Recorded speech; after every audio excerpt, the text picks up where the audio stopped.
Fox News. Tucker, the ball is yours.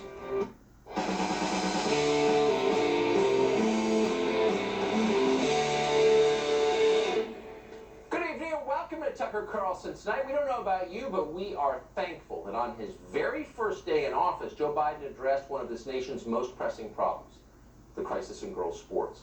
The main problem with girls' sports, obviously, is that they lack diversity. Only girls get to play girls' sports. That's wrong. Joe Biden plans to fix it. Biden is breaking this country's turf ceiling. For the first time in history, men will be allowed to compete in, for example, girls' field hockey, and then change in the girls' locker room afterward. Joe Biden has signed an executive order requiring it. Even Barack Obama didn't do that. So say it with us now, hashtag civil rights hero. This is big. There's been a lot of talk recently about women's empowerment. It's a staple of liberal politics. You've heard it before. But it takes a real leader, a once-in-a-generation moral visionary, to go further than that, to use federal power to humiliate and endanger women on behalf of biological men. That is feminism at the next level. That is real empowerment. That's the Joe Biden program. He's been planning it for years. This was Biden last February. We all know the animating promise of this country that all men and women are created equal has never been fulfilled. Equal. By equal, Joe Biden means identical. There are no differences between men and women. They are precisely the same. That's his position. Those gender categories we've heard about since the dawn of recorded history are fake. Trump made them up. So there's no reason to protect women from men under any circumstances, because the whole idea of men and women isn't real. Not everyone believes this, of course. Science isn't always popular. The peasants don't understand it. There's still troglodytes out there in the year 2021 who are trying to keep men out of women's sports, if you can even imagine. Yes, Donald Trump is gone, but that doesn't mean hate has taken a holiday. But Joe Biden is not intimidated by that. He doesn't care that pretty much no one in America agrees with him or even understands what he's talking about. When Joe Biden watches girls' gymnastics, as he frequently does, and doesn't see a single biological man walking the balance beam or swinging from the uneven bars, he doesn't just sit back and accept the status quo. He acts with force and certainty. Now, activism like that may seem modern, but it's not new for Joe Biden.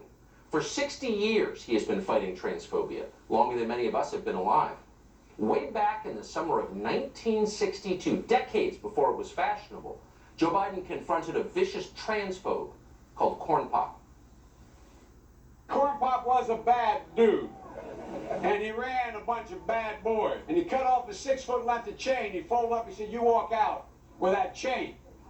And you walk to the car and say, 'You may cut me, man, but I'm going to wrap this chain around your head.'"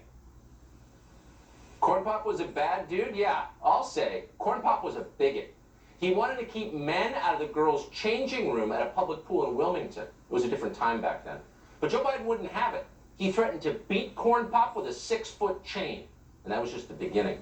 Decades later, Joe Biden flew all the way to South Africa to free Nelson Mandela from prison. I have the great honor of being arrested with our UN ambassador on the streets of Soweto, trying to get to see him on Robben's Island. One of the most shady guys I ever knew, because I got arrested trying to see him when I went down to South Africa. Nelson Mandela. I came back from South Africa trying to see Nelson Mandela and getting arrested for trying to see him on Robben's Island. He was in prison.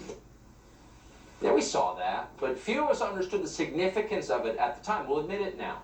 Most of us assumed that Biden was risking his life to fight the racist policies of the South African government.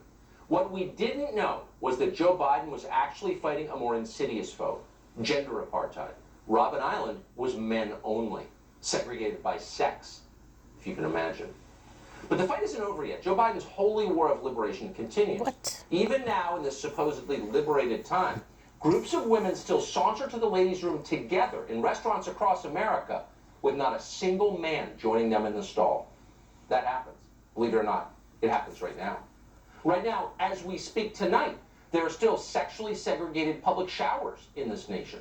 Not to mention dressing rooms in retail stores that men aren't allowed to enter. And what about your house? How many boys slept over at your 7th grade daughter's most recent slumber party? We need to start asking ourselves questions like these. It's time to look within America. Until we can all agree that 8-year-old boys can be strong, independent, sassy women, we're all part of the problem. Joe Biden understands that. The idea that an 8-year-old child or a 10-year-old child decides, I decided I want to be transgender. That's what I think I'd like to be. It'll make my life a lot easier. There should be zero discrimination.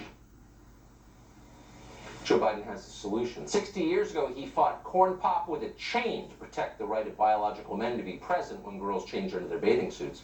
And he'll bring that same moral clarity to your daughter's lacrosse team. Leadership like that will change this country. In time, you won't hear people claiming to be the first female this or first female that, because honestly, in a truly liberated society, who can say what's female? Why shouldn't Mike Pence announce that actually he was the first woman to serve as vice president? Who could call him wrong? Not us. We don't do hate speech here. Kara Dansky is a member of the Women's Human Rights Campaign. She joins us tonight. Kara, thanks so much for coming on. This is not